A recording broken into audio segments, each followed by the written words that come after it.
¿Qué tal, mis amados? Luis Eduardo López, el siervo de Jesucristo. Seguimos estudiando lo más hermoso que hay en la vida, que es la palabra de Dios. No estamos en estudio de filosofías humanas, solo dicho por grandes hombres. Bueno, los hombres le dan gran resonancia y gran valor a lo dicho por el hombre. Pero algún día entenderemos lo importante que es lo que Dios ha dicho, lo que Dios dijo y lo que Dios hizo. Todo lo que Dios hizo, en el principio Dios creó los cielos y la tierra.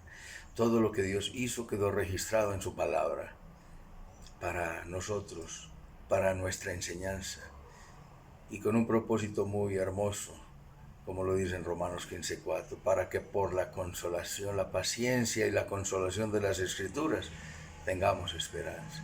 Estamos viviendo un tiempo sin esperanza realmente.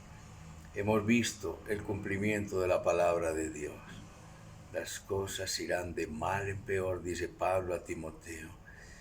Los hombres irán de mal en peor, engañando y siendo engañados.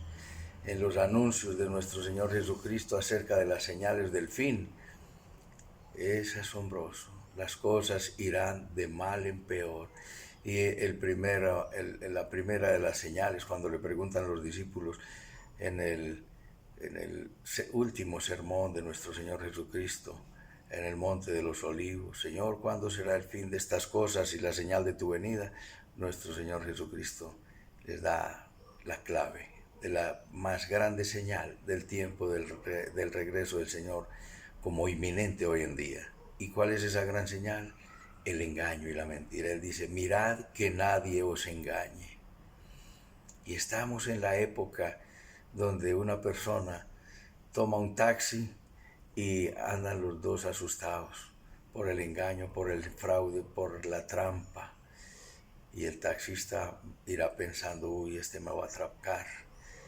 Y el pasajero va pensando: uy, este me va a atracar.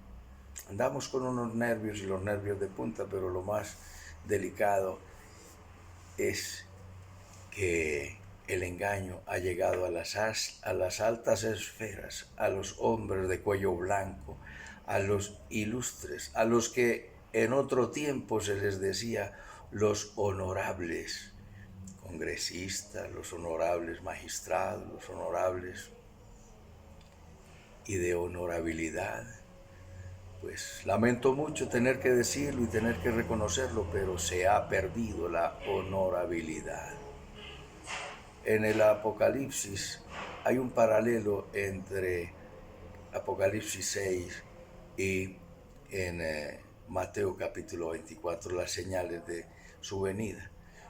Quiero hablarles es de la encarnación, pero en ese paralelo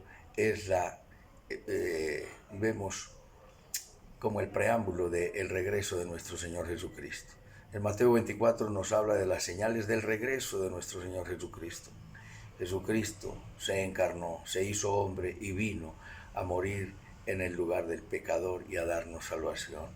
Y regresará por una segunda vez, pero ya sin ninguna relación con el pecado.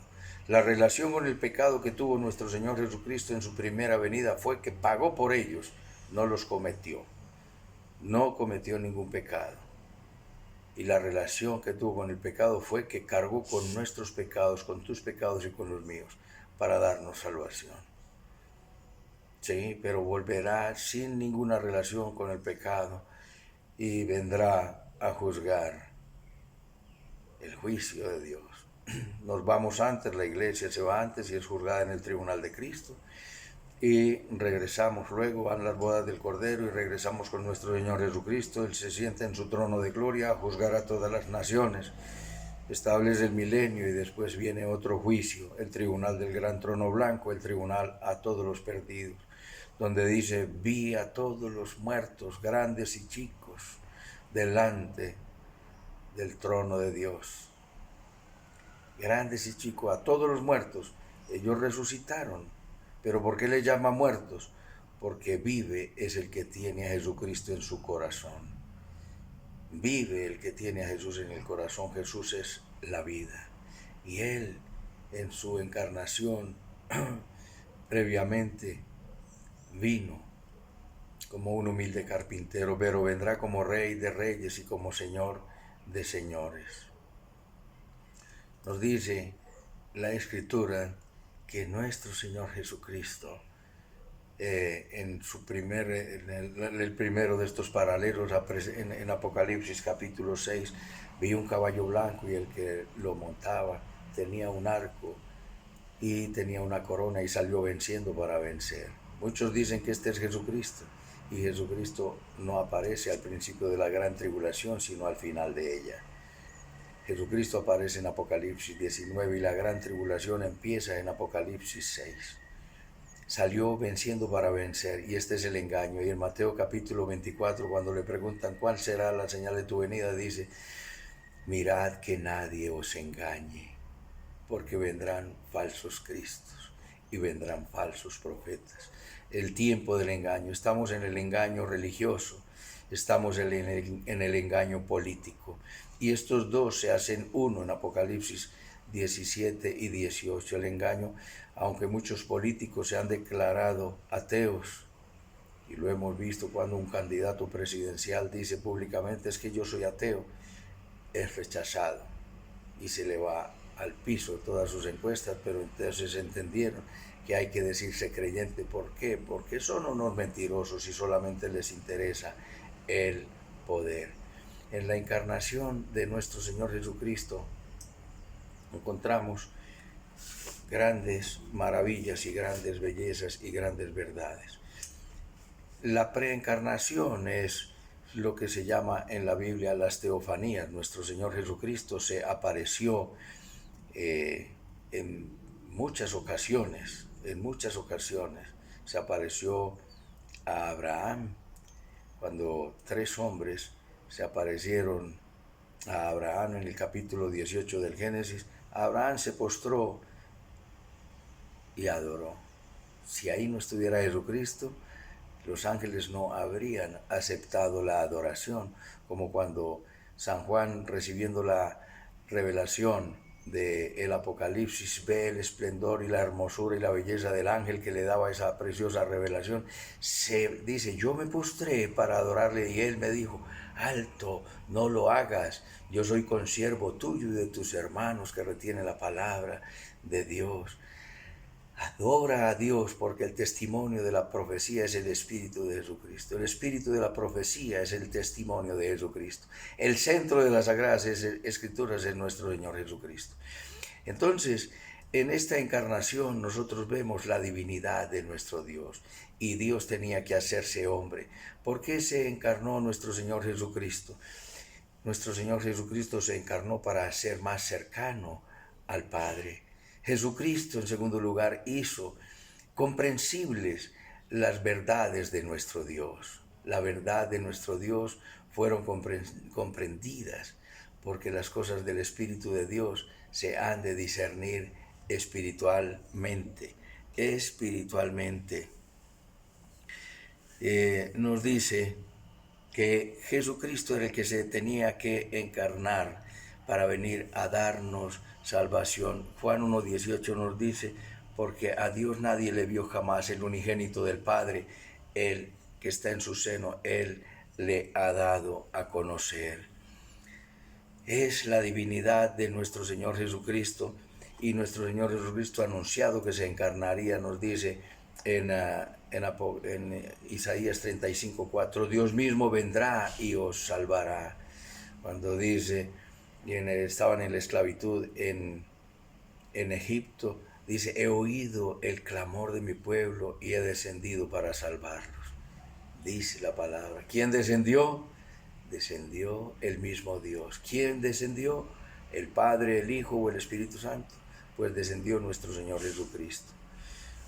Cuando hubo otra cantidad de apariciones donde el ángel, la esclava de Sara, huyó al desierto porque Sara la miraba con desprecio, porque no ser madre era un asunto delicado.